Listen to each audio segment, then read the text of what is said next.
આગળ સમાચારમાં વાત કરીએ તો મહત્વપૂર્ણ સમાચાર સામે આવી રહ્યા છે। મહત્વના સમાચાર સામે આવ્યા જેમાં પાન માવા ખાઈને પિચકારી મારતા લોકો ગૃહ રાજ્યમંત્રીના નિશાને આવ્યા છે। પાન માવા ગુટખાના વ્યસનીઓ માટે સલાહ આપી છે।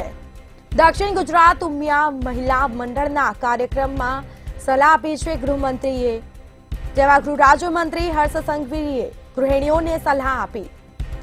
માવા ખાઈને પિચકારી મારે તો હાથમાં ઝાડુ અથવા તો ધોકો લો તેવું નિવેદન સામે આવ્યું છે। સલાહ આપી છે મહિલાઓને સોસાયટીમાં મોડી રાત્રે ટોળામાં બેસી માવા ગુટખા ખાવાનું બંધ કરાવો। ઘરની મહિલાઓ પહેલ કરશે તો ભલભલાની આદત છૂટી જશે।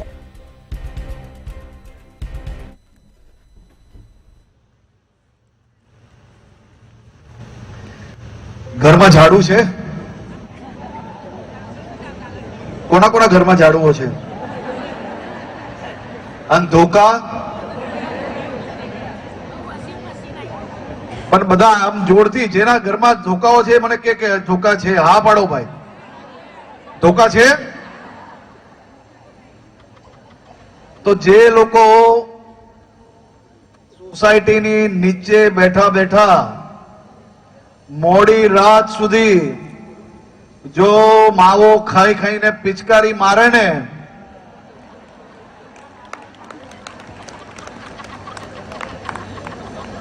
આ બરાબર છે? આ દિશા એકદમ જોરથી મને સંભળાતું જ નથી ને।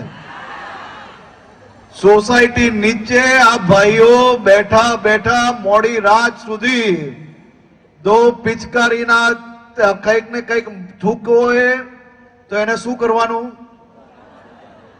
બધાએ ભેગા થઈને એક ધોકો લઈને નીકળશો તો આમાંના એક બી વ્યક્તિ સોસાયટીની નીચે માવો થૂકવાની હિંમત કરશે?